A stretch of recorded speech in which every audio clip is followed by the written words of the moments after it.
Exercise 5.4 मधलं 13th problem.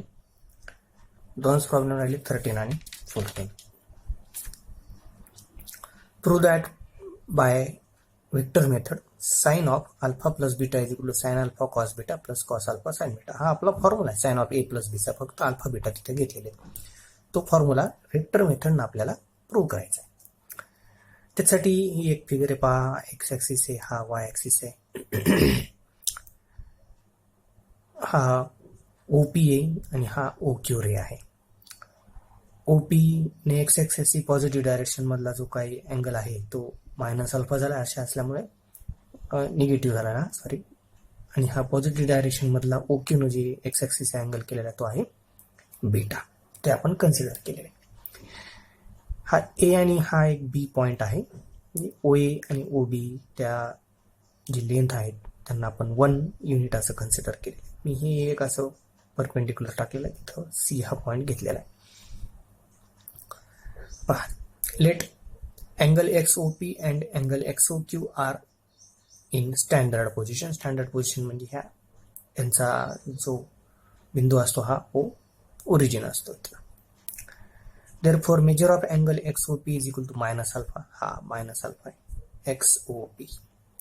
आणि measure of angle XOQ हा XOQ is equal to beta. Take points A and B on the ray wrap झालं ते चुकून ray OP and OQ such that OA is equal to OB is equal to 1. मी तुम्हाला सांगितलं होतं OA आणि OB हे जे डिस्टन्स आहे ते 1 युनिट आपण असं कन्सिडर केलेलं आहे. आपल्याला माहिती पहा, साइन ऑफ मायनस थिटा हा मायनस साइन थिटा असतो आणि कॉस ऑफ मायनस थिटा मात्र काय असतो, प्लस थिटा, कारण की हा फोर्थ क्वाड्रंट आहे. ASTC रूल नुसार फोर्थ क्वाड्रंट मध्ये काय असतं, कॉस पॉझिटिव्ह असतो आणि साइन निगेटिव्ह. म्हणजे sine of minus theta minus sine theta, cos of minus theta हा कॉस थिटा फोर्थ क्वाड्रंट मध्ये आहे म्हणून. हा जनरल फॉर्म्युला जर आपण आता अल्फा बीटासाठी घेतलं तर therefore sine of minus alpha काय मिळेल, मायनस साइन अल्फा, आणि कॉस ऑफ मायनस अल्फा काय मिळेल, कॉस अल्फा. बीटाची लिहायची गरज नाही कारण की बीटा पॉझिटिव्ह आहे. आता हा जो एक ट्रायंगल तयार झालेला आहे ACO, तो एक राईट अँगल ट्रायंगल आहे.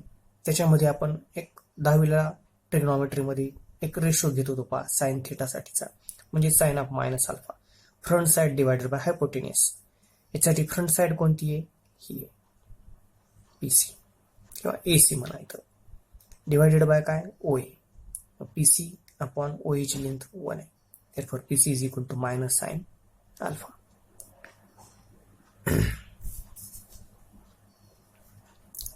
पीसी नाही म्हणता येणार ह्याला कारण की ए हा इथं आपण घेतलेला आहे, एसी म्हणून ते.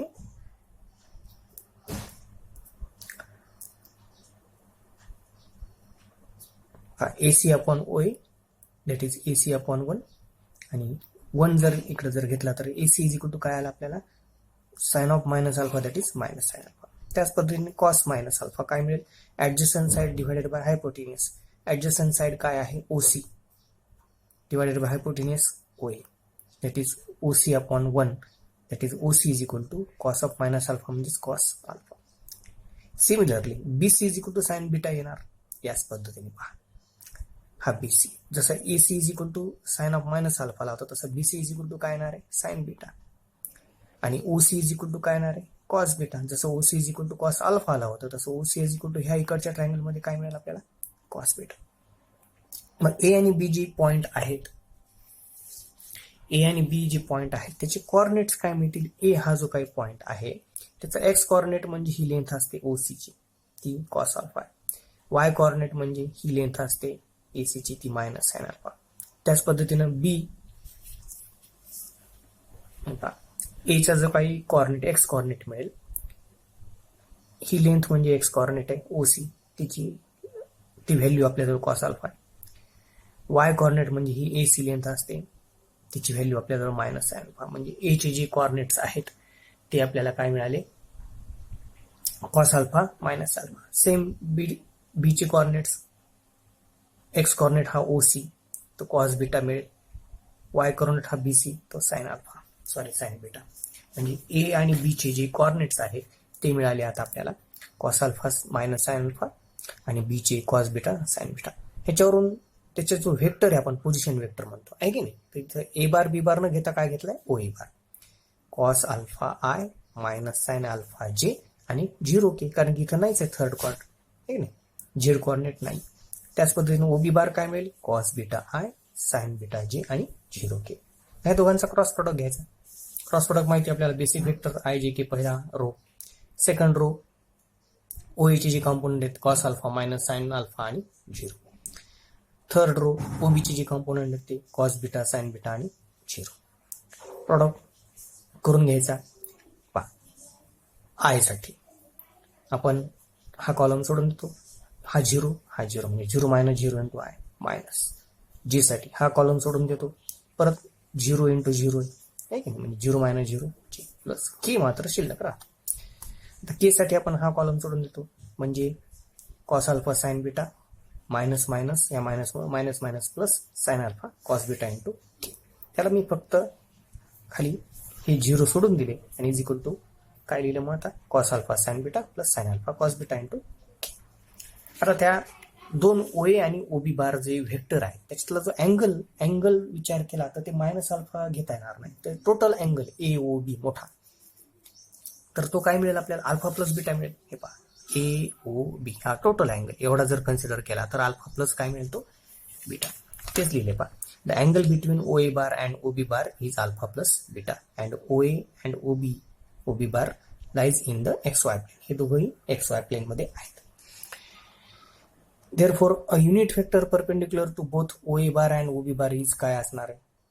हे दोघे एक्स वाय प्लेन आहेत, एक्स वाय प्लेन मध्ये आहेत. हा एक्स आणि हा वाय. हे एक्स आणि वाय ला परपेंडिक्युलर असणार कोणता असतो झेड ऍक्सिस असा वर, तो आपण असा ह्या इकडे दाखवत असतो आहे की नाही. मग ओए आणि ओबी हे एक्स वाय प्लेन मध्येच आहेत, मग ह्या दोघांनाही परपेंडिक्युलर असणारा झेड ऍक्सिसच असणार आहे. आणि X axis along with I असतो basic vector, y axis along with j basic vector आणि z axis along with काय असणार आहे k हा बेसिक वेक्टर. तेच इथे लिहिलेलं आहे. Therefore a unit vector perpendicular to both OA bar and OB bar is काय असणार आहे k. मग आपल्याला फॉर्म्युलेनुसार जर त्यांचा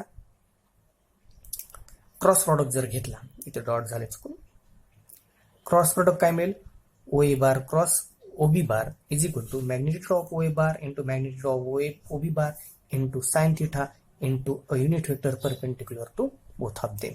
तो काय असणार आहे के. मग हा क्रॉस प्रॉडक्ट एलएचएस आहे. हा सुद्धा आपला वरचा जो काढलेला आहे आपण त्याची पण एलएचएस, दोघांचे एलएचएस इक्वल आहेत. म्हणजे दोघांचे जे आरएचएस आहेत हे ओए बार आणि ओबी बारचे मॅग्निट्यूड 1 आहे, म्हणून ही फक्त sine of alpha plus beta into K आला. मग ही जी आरएचएस आहे आणि ही जी आरएचएस आहे हे दोन्ही कसे असतील इक्वल. ह्या दोघांचा इथं आता संपतोय पेज, म्हणून काय केलं मी डायरेक्ट लिहून टाकलं. हा के इथला आणि हा इथला जो के आहे तो जर कॅन्सल केला तर sine of alpha plus beta इथला काय राहिला फक्त sine of alpha plus beta is equal to काय मिळालं ए, म्हणजे sine alpha cos beta plus cos alpha sine beta जे आपल्याला प्रूव्ह करायचं होतं. तर हा आपला ऍडिशन फॉर्म्युले जे आहेत त्याच्यातला sine of alpha plus beta vector मेथडनं आपण त्याला प्रूव्ह केलं. पुढचा 14वा प्रॉब्लेम. इफ ए आणि बी ए चे कॉर्डिनेट 1 2 3 आहेत, बी चे 4 5 6, then find the foot of the perpendicular from B joining origin and A. हा B पॉइंट आहे. Foot of the perpendicular from B म्हणजे ह्या बी वरून एक परपेंडिक्युलर टाकला, joining the point origin and A. लक्षात हा foot of the perpendicular. Foot of the परपेंडिक्युलरचा अर्थ काय, त्या पॉइंट पासून त्या सेगमेंटवर जो परपेंडिक्युलर टाकला तिथं जो इंटरसेक्ट झालेला त्या पॉइंटला फुट ऑफ द परपेंडिक्युलर म्हणायचं. तर आपल्याला त्याचे कोऑर्डिनेट्स काढायचे. Let M be the foot of the perpendicular from B to line O A. आता हे मी आधी लिहिलं होतं पुन्हा कट केलं, परंतु हे आहे इथं राईट केलेलं आहे. म्हणजे लेट ह्या सगळ्यांची मी काय केले फक्त पोझिशन वेक्टर घेतले. टी लाईन आवश्यक आहे. Let A bar B bar and M bar be the PVs of the points A B C and M respectively. आता डीआरएस आपल्याला माहिती आहे. कुठल्याही लाईनचे डीआरएस काढायचे म्हणजे त्यांच्या कोऑर्डिनेट्सचे फक्त वजाबाकी करायची असते. आपल्याला डीआरएस काढण्यासाठी x2 - x1, y2 - y1 आणि z2 - z1 असतं. बहुतेक हा मुद्दा मी तुम्हाला समजून देताना दिलेला बहुतेक आहे की नाही आता माझ्याही लक्षात नाही. पण एकदा पाहून घ्या, पुन्हा एकदा इथं सांगतो पण कुठल्याही लाईनचे डीआरएस काढायचे म्हणजे डीआरएस ऑफ एनी लाईन, समजा त्याचे दोन कोऑर्डिनेट दिलेले असतील, ह्याच्या समजा हा 0 आहे, 0 0 0 असते त्याचे कोऑर्डिनेट आणि ए आहे 1 2 3, ह्याला x1 y1 z1 ह्याला x2 y2 z2 म्हटलं तर कुठल्याही लाईनचे डीआरएस काढण्यासाठी x2 - x1 y2 - y1 z2 - z1 असतात. त्या पद्धतीने हे डीआरएस ऑफ लाईन ओ ए काय मिळतील आपल्याला 1 - 0 2 - 0 3 - 0 दॅट इज 1 2 3. ह्या लाईनचे डीआरएस झाले. आता बी एम चे डीआरएस काढायचे. लेट एम, त्याच्यासाठी आपल्याला एम ह्या ओ एला λ/1 मध्ये डिव्हाइड करतो असं आपण घेऊ. सेक्शन फॉर्म्युला आपल्याला वापरायचा ह्या पद्धतीने. Let M divides O A internally in the ratio λ/1. Therefore M bar पहा सेक्शन फॉर्म्युलानुसार λ/1 आहे की नाही. 1 λ प्लस 1 इंटू काय मिळेल 0. हे ओ ए चे टर्मिनल पॉइंट पहिल्यांदा घेतो आपण आणि ओ चा नंतर. आता ए चा एक्स कॉर्डिनेट काय आहे 1 इंटू λ प्लस 1 इंटू ओ चा एक्स कॉर्डिनेट काय 0 divided by M plus N. हे तिन्ही वेगवेगळे न वापरता काय केलं असं कोऑर्डिनेटच्या स्वरूपात एकत्र लिहिलं जातं. त्यानंतर वाय कॉर्डिनेटसाठी 2 ए चा वाय कॉर्डिनेट आहे म्हणजे 2 λ प्लस 1 इंटू ओ चे तर 0 आहे डिवायडेड बाय λ प्लस 1 कॉमा. ए चा झेड कॉर्डिनेट 3 आहे म्हणजे 3 λ प्लस 1 इंटू ओ चा 0 आहे λ प्लस 1. हे 0 0 0 येणार आहे म्हणजे λ divided by λ plus 1 2 λ upon λ plus 1 3 λ upon λ plus 1. DRs of BM चे डीआरएस काढायचे म्हणजे हे एम चे कॉर्डिनेट आणि बी चे कॉर्डिनेट. मग एम च्या कॉर्डिनेट वरून बी चे कॉर्डिनेट काय करायचे वजा करायचे. DRs of BM are λ by λ plus 1 minus 4 2 λ by λ plus 1 minus 5 3 λ upon λ plus 1 minus 6. ही वजाबाकी केली मी. आता बीएम आणि ओ ए काय परपेंडिक्युलर. जर त्या दोन लाईन एकमेकांना परपेंडिक्युलर असतील तर त्यांच्या डीआरएसच्या ज्या प्रॉडक्टची ऍडिशन असते ती काय असते 0. मग आपल्याला ओ ए चे जे डीआरएस होते ते 1 2 3 होते. बीएम चे डीआरएस हा एक, हा दुसरा आणि हा तिसरा. त्यांचा प्रॉडक्ट आणि त्यांची ऍडिशन हे काय घेतलं 0. आता प्रॉडक्ट आणि ऍडिशन सगळं एकाच वेळेस जर केलं तर λ प्लस 1 प्रत्येकाचा डिनॉमिनेटर हा λ प्लस 1. याला 1 न मल्टिप्लाय केलं जसंच तसं. याला 2 न मल्टिप्लाय केला म्हणजे बेट्रिक्स हा -6 λ मायनस 10. याला 3 न मल्टिप्लाय करा -9 λ minus 18 divided by λ plus 1 is equal to 0. हा λ प्लस 1 डिनॉमिनेटरचा इकडे गेला तर तो 0 होऊन जाईल म्हणजे हा पूर्ण भाग इज इक्वल टू काय आला 0. ऍडिशन करा. हे -3 -6 म्हणजे -9 झाले आणि हे -9 म्हणजे -18 λ झाले. कॉन्स्टंटचे ऍडिशन -4 -10 म्हणजे -14 आणि -18 म्हणजे -32 इकडे गेले प्लस झाले म्हणजे λ is equal to 32 divided by -18 that is त्या 2 न जर डिवाइड केलं तर -16 बाय 9. मग λ प्लस 1 काय येईल कारण की ह्या प्रत्येकाचा डिनॉमिनेटर λ प्लस 1 आहे म्हणून तसं घेतलं मी. λ प्लस 1 काय येणार मग -16 अपॉन 9 प्लस 1 ही झाली 9 -16 प्लस 9 म्हणजे -7 बाय 9. मग आपल्याला फुट ऑफ द परपेंडिक्युलर म्हणजे लॅम्बडा काढायचा, सॉरी एम चे कॉर्डिनेट काढायचे ते आपण वरती घेतलेले हे इथं माहिती नाही. मग त्याच्यामध्ये किंमत मांडा. काय किंमत आहे lambda divided by lambda plus 1 आहे म्हणजे -16 डिवायडेड बाय -7 बाय 9. त्यानंतर 2 λ अपॉन λ प्लस 1 3 λ अपॉन λ प्लस 1 म्हणजे इथं 2 न मल्टिप्लाय करा इथं 3 न मल्टिप्लाय कॅन्सल तर काही होणारच नाही. फक्त हा 9 9 होईल, हा 9 9 आणि हा 9 9 कॅन्सल झाला म्हणजे -16 डिवायडेड बाय -7 आलं. हे गुणाकार झाला -32 डिवायडेड बाय -7 आणि हा गुणाकार झाला 16 -48 डिवायडेड बाय -7. सगळ्यांचे निगेटिव्ह साईन कॅन्सल झाले आणि एम चे कॉर्डिनेट 16 बाय 7 32 बाय 7 आणि 48 बाय 7 हा झाला foot of the perpendicular which is the foot of the perpendicular.